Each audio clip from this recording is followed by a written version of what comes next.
So what we're going to be covering specifically, we're going to be looking at the compensation. The compensation would be the gross salary that is on offer for the job, that base salary. And we're going to look at why companies offer that, but also what's behind the scenes, what is added into it. Because a higher base salary may not have the benefits of something that's maybe a slightly lower base salary that has a lot more benefits attached, which would ultimately make it more financially viable for you. But it is understanding what these benefits are, how they apply to you and your life, and how you can use them just to make your financial security that little bit better. So death and benefit service, annual leave, other types of leave. There are a lot of types of leaves out there, guys, and each of them can add to the bottom line and your quality of life. So it is all about that balance there. Your health insurance. This is something we'll dive into as well. The other perks and benefits you don't normally think about. Working from home, which has come particularly topical in the last couple of years. So we'll dive into that as well. Then we're going to put it all together in a nice big bow and then help you. By the end of this, you'll know how to prioritize a job and you'll know how to pick what's best for you, but also it'll give you that level of confidence to know, right, I'm going to do this job, I'm going to pick it for this reasons, and you're picking it for your deliberate reasons to make your life that bit better. So when you are assessing two jobs, or you're looking at your own job and comparing it to a job you think you might move to, sometimes the salary can be very tempting and you go, oh, it's the higher salary, I'm going to go for it.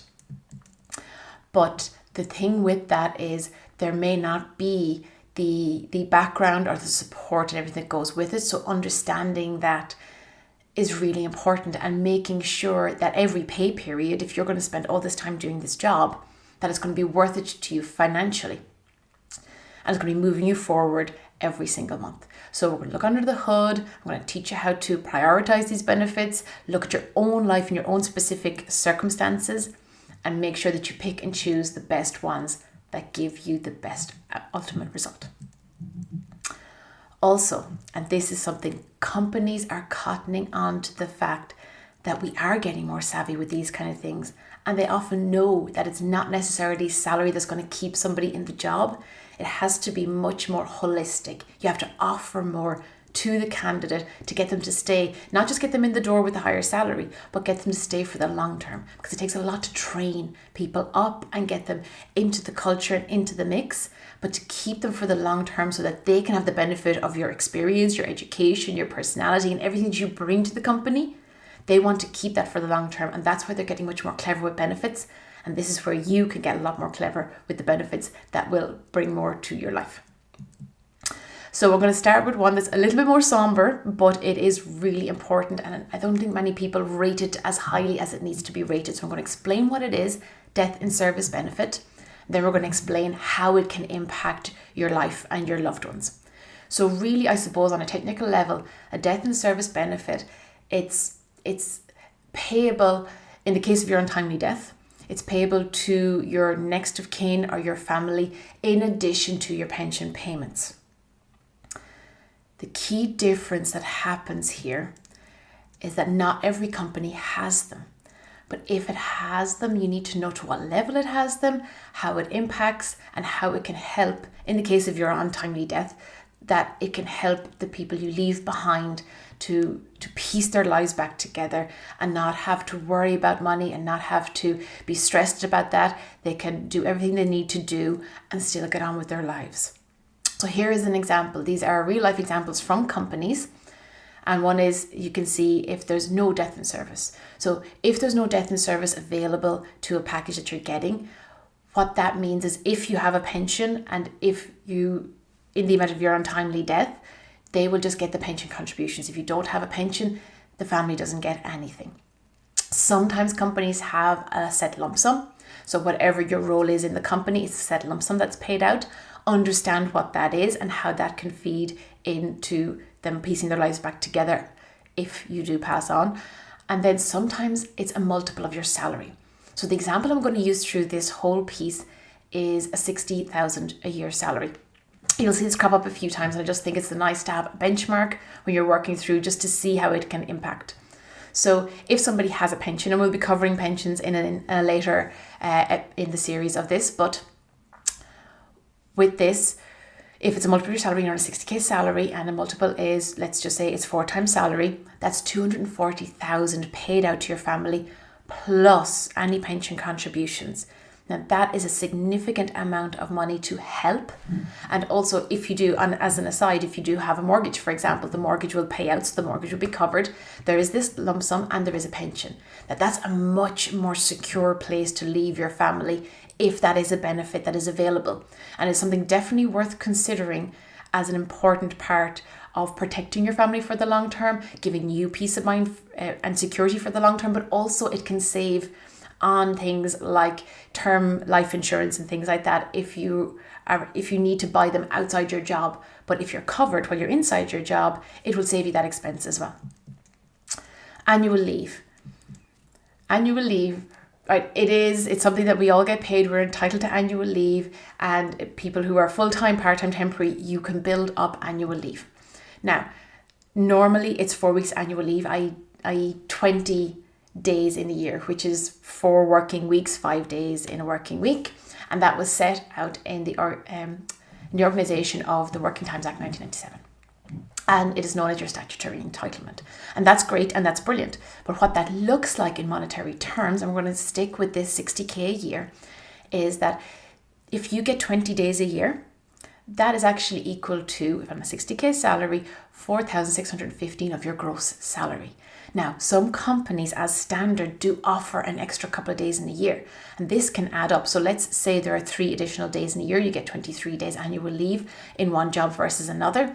That's the equivalent, if you're going to break it down, that's 260 working days in a year and a 60k salary, that's €230 gross per day. So every day's annual leave, not only are you getting an extra day off to live your life and do the fun things, but you're also essentially earning that, but your salary is effectively that bit higher, to the tune of 3 days, €690. And every additional day that you get, that's actually worth more to you. It raises your gross salary in real terms because you're working less for the same money. And some companies, and it is worth checking out to see that if you are with the company, say 5 years, they give you an extra day's annual leave up along until probably a certain amount is capped. So unpaid leaves and sabbaticals. Now this will depend on what you plan on doing with your life in the next few years, where you are in your life, if you want to go traveling or you want to take time out or you want to do study or something like that. It is nice to know if your company gives the option for that. So this will be very much you knowing what you want from the next 2, 5, 10 years of your life, or maybe even longer, but to even have it as an option, because it is so nice that even if it's unpaid and you want to take a year out to do something else or travel, that you have a job to come back to, as opposed to the uncertainty of going back into the jobs market. So understanding that can be a really big comfort, particularly if you find a company that you enjoy working for and you like working for, but you also want to have this once in a lifetime experience, and it's just good to know if the option is there or not before you take a job. Now, on a little note, just with regards to annual leave, if you are changing jobs and you do have annual leave that you haven't taken yet and you won't take it between the time that you finish now and the time you finish at work, you will be paid. You are entitled to be paid for those annual leave days, and they're paid with your final paycheck generally. So other types of leave. So annual leave is not affected by other types of statutory leave. It is separate, it is standalone, it accrues with the amount of time that you're working. But statutory leave, which means it's provided by law, doesn't interrupt your employment time. And that looks like maternity leave, paternity leave, parental leave, the first 30 weeks of carers leave, all those kind of things. But I want to point out a particular one that's commonly used. So for example, if you're on the 60k salary a year, as we mentioned, and you're going on your 26 weeks maternity leave and you are paid. So that would be the equivalent of 29,900 give or take, which is 21,000 after tax, versus unpaid, which just is a statutory benefit of 6,500. So that looks like per week the 250 statutory benefit, or 1,150 per week, which after tax is 814. And that's a significant difference in your income, whether you're paid or unpaid for maternity leave. So it's definitely worth considering and looking at your employment contract, but also it's worth checking during that time if you're entitled to your pension contributions and other things like that, just to tease it out so you go in with full transparency and full awareness before you say yes to a job, or if you're comparing one job to another. So health insurance. The average cost of health insurance paid by individual policyholders as of last December 2021 was $1,470 for all adults per annum, right? That was the average per adult per annum, which is a significant chunk of your post-tax money if you're paying it out of your own pocket. Now, I totally get that you don't have to have a gold-plated policy. You could have a lesser policy and all that kind of thing, but it can get very expensive, and that is just the average. So it is worth looking and asking questions about health insurance to see if just you're covered or if your family members are covered, and how that can add up and make a significant impact. So you could be considering 2 jobs, and one is a higher salary, but it doesn't have health insurance. But if you have a partner and maybe a couple of children, that could add up to something close to $3,540 of your net salary. So you have to earn more than that in your gross to be able to pay that out. Whereas if it's covered by your company, then it saves you having to pay out that expense separately. Now, health insurance would be an expense that falls under the BIK category, but it's taxed at 20%. 20% of $3,540 is much less onerous to deal with than the full amount per year out of your net salary. So it is definitely worth looking into. So another thing when it comes to health insurance is that a good policy that covers a lot can be really harnessed to not just help your bottom line because you're not buying it yourself, but also you can be proactive with your health. And it could be for loads of things, right? So it could be not just for your hospital accommodation and that kind of thing, or for day surgeries and things that are unexpected, but also for simple things like dental work. If you like to go on holidays, your travel insurance, occupational therapy, speech therapy, getting braces done, physiotherapy, reflexology, all those kind of holistic things, quite often they are covered by a lot of the company policies that are available. So you can work on your ongoing health and preventative health by harnessing that. Things that would cost you quite significantly if you were to pay for them individually and privately yourself. So it really is worth digging into this to see what's covered, who's covered, if it's just you, if it's not at all, if it's your family, because this can really impact your bottom line as well. Other perks and benefits.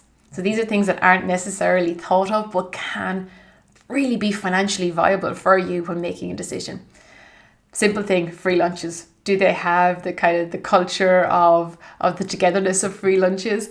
Do they give a company car, which would be liable to BIK, but cars are expensive things to keep on the road, keep fuel in, to tax, to insure, to service, and a company car can save you a huge amount of money, particularly if you have reasonable mileage to be doing.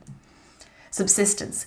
What subsistence is, it's usually a daily allowance that's given to pay for lunches or incidentals and expenses. And companies quite often pay them out maybe to their sales division, that sort of thing, sometimes their marketing division, or people who are traveling a lot.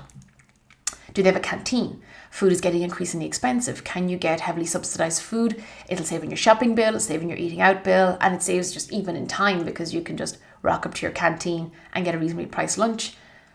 That can be a big cost saving as well. Gym membership. Companies are really cottoning on to developing the long-term health of their employees. And gym membership is often covered, so it is worth asking about that. And gym membership can be quite pricey if you're paying it out of your own pocket as well. Bonuses. I'm not spending a huge amount of time on bonuses, but it is worth seeing if you would be entitled to a bonus. Another thing to kind of dive deep into bonuses as well would be to look at how much control you have over that. Is the bonus based on whole company performance, whole continent performances, or is it more related to your performance? If it's more related to your performance, you have more control over it. If you have more control over it, it can be worth a lot more money to you. Professional supports. This is one I particularly like when a company does this. And professional supports, you are looking at things like tuition assistance, a graduate program. If you're young and starting out, if it's a graduate program, the training you can get is invaluable and really add to your skill set, which can have a massive knock-on effect to your earning potential going forward if you can get courses, training, all those sort of things. And tuition assistance, this is something that I think really everybody should look into if possible. Will they pay for you to do another degree or a master's or that extra training course that you really want to do, but that can cost thousands, even tens of thousands over years to do? And that, if you were to pay for yourself independently, can really have a knock-on effect on your own personal finances. But if the company will support that, that could save you up to 10,000 a year, depending on what course it is. And also family supports. So is there flexi time? Is there a sports and social club? Is there a way to meet new people? What's the culture of the business? Does it fit your personality? All these things, like will you be on call or not? Like, are you, will you be working weekends? All these things feed into quality of life. And is there extra payments for doing weekends and working on call? And you can factor all of this in to make a really good educated guess on which job is actually the best job for you. Now, working from home, I promised I would look into this. Working from home, it really just came on our plates in the last couple of years with everything that's been going on. And this is one that is definitely worth looking into if it's a possibility, be it fully working from home or hybrid. And it will depend a lot on what you're looking for in a job, where you are in your life, and how you want to run your life basically, and what your job is. So understanding the company's work from home policy is really important, and where their hard lines are versus where they're more flexible.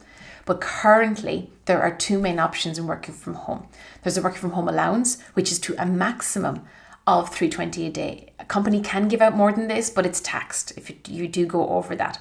But up to $320 a day, it's tax free. And this is to go towards lighting, heating, utilities, and all those good things. Now, what a company can do if you do want to work from home is they can potentially help kit out.